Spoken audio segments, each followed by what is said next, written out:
ഞാൻ ബഹ്റൈനിൽ വർക്ക് ചെയ്തുകൊണ്ടിരിക്കുന്ന സമയത്ത് എൻ്റെ റൂമിൽ ഒരാളുണ്ടായിരുന്നു. ഒരു തിരുവനന്തപുരത്തുകാരൻ. എന്നെക്കാളും 1 2 വയസ്സ് കുറവാണ് അവന്. അവനാരും അടുപ്പിക്കൂല. കാരണം അവൻ്റെ പ്രത്യേക ഒരു ക്യാരക്ടറാണ്. അത്യാവശ്യം നല്ല പിശുക്കുണ്ട്. ഞാൻ മാത്രമാണ് അവനോട് സംസാരിക്കാറും മിങ്കിൾ ചെയ്യാറൊക്കെ ഉള്ളൂ. എനിക്ക് തന്നെ പലപ്പോഴും അവൻ്റെ ക്യാരക്ടർ വല്ലാണ്ട് ഇറിറ്റേറ്റ് ആയിട്ട് തോന്നാറുണ്ട്. അങ്ങനെ ഒരു ദിവസം ഞാൻ അവനോട് പറഞ്ഞു, "നിൻ്റെ ഈ സ്വഭാവം കൊണ്ടാണ് ആരും നിന്നെ അടുപ്പിക്കാത്തത്. എനിക്ക് തന്നെ വല്ലാണ്ട് പ്രയാസമായിട്ട് തോന്നാറുണ്ട്" എന്ന് പറഞ്ഞപ്പോൾ അവൻ്റെ കണ്ണ് നനഞ്ഞു. അതുവരെ ഞാനങ്ങനെ കണ്ടിട്ടില്ല അവനെ. എന്നിട്ട് അവൻ പറഞ്ഞു, കുട്ടിക്കാലത്ത് അമ്മയ്ക്ക് വല്ലാണ്ട് ശ്വാസം മുട്ട് വന്ന സമയത്ത് ഹോസ്പിറ്റലിൽ കൊണ്ടുപോകാൻ അച്ഛൻ്റെ അടുത്ത് ക്യാഷ് ഉണ്ടായിരുന്നില്ല. അയൽവക്കത്തൊക്കെ അന്വേഷിച്ചു. അവിടുന്നൊന്നും ക്യാഷ് കിട്ടിയില്ല. മനഃപൂർവ്വം തരാത്തത് കൊണ്ടല്ല. അന്നന്നത്തെ ജീവിതത്തിന് വേണ്ടിയിട്ട് കൂലിപ്പണി എടുക്കുന്ന ആളുകളാണ്. അവരുടെ അടുത്ത് ഉണ്ടായിട്ടുണ്ടാവില്ല എന്ന് തന്നെയാണ് അവൻ പറഞ്ഞത്.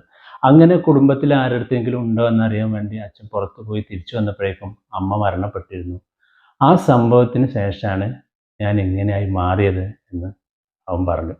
നമ്മൾ പലപ്പോഴും പല ആളുകളെയും അവരുടെ സ്വഭാവ ദൂഷ്യം കൊണ്ട് ഇങ്ങനെ മാറ്റി നിർത്തുമ്പോൾ അവർ നമ്മെ അറിയിക്കാതെ ഒളിപ്പിച്ചു വെച്ച ഒരു വേദന ഉണ്ടാവും ഉള്ളിൽ.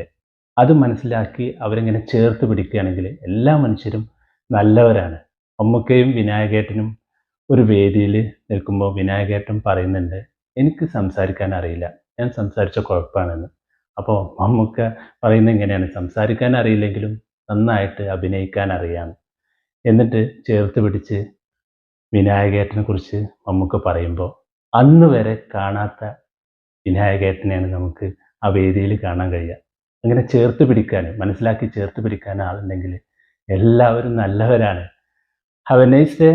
എല്ലാവർക്കും നന്മ നേർന്നുകൊണ്ട് നിങ്ങളുടെ സ്വന്തം റഫീഖ് ലാംദോ. Thank you.